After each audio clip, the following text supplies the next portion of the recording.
चांगलं यश मिळालेलं आहे। मी सर्वप्रथम महायुतीचे आभार मानतो।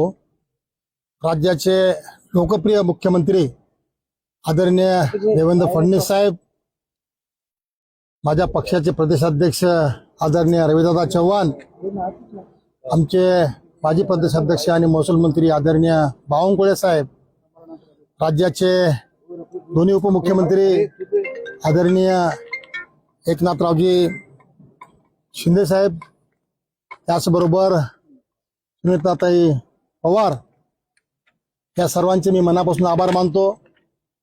त्याचबरोबर मराठवाड्याचे नेते, महाराष्ट्राचे माजी मुख्यमंत्री आदरणीय अशोकरावजी चव्हाण साहेब यांच्या सूक्ष्म नियोजनामुळे आणि त्यांनी दिलेल्या ह्या भरपूर असे वेळ दिल्यामुळं हा विजय मला प्राप्त झालेला आहे। त्याचबरोबर नांदेड जिल्ह्यातील 9ही महायुतीचे आमदार या सर्वांनी भरभरून मतदान दिलं।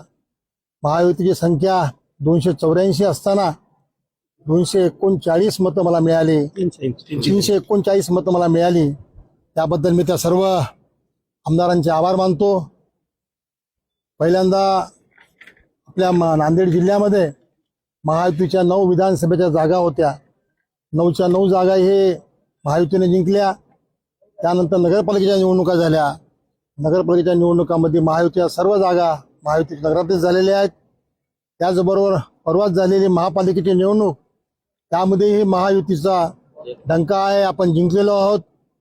आता राहिली फक्त MLCची जागा होती, तीही आज ह्या सर्वांच्या आशीर्वादामुळं आपण जिंकलेलो आहोत। महाविकास आघाडीला म्हणजे 78 मतं जास्त पडलेली आहेत। 284 म्हणजे 78 मतं जवळपास जास्त पडलेली आहेत। माझ्या माहितीप्रमाणे बरेचसे मतं बाद पण झालेले, 25 मतं बाद झालेली आहेत।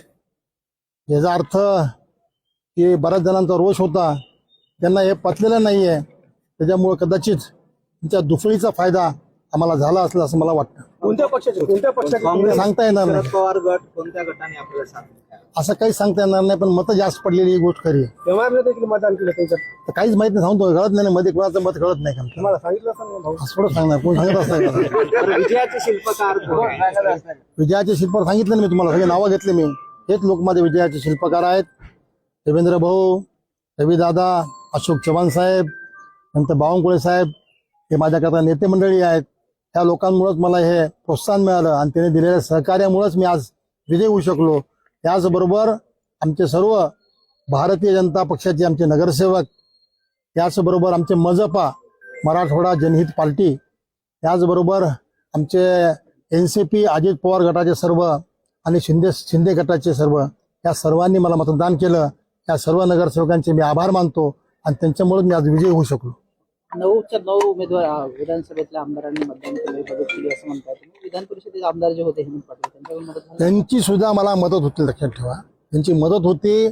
आणि जे एक्स्ट्रा मतं पडले आहेत, आपल्याला पहिल्या दिवशी अशोकराव चव्हाण साहेबांनी सांगितलं की सदृश्य हात आहेत, अदृश्य हात पण आमच्या बरोबर आहेत, त्यामुळे हे अदृश्य हाताची मतं असतील। ते अदृश्य कुठल्या हाताची म्हणजे ते मला सांगता येणार नाही, मला तर ते अशोकराव चव्हाण साहेबाला तुम्ही विचारा, अदृश्य कोणते आहेत ते। ठीक आहे, ओके भाऊ।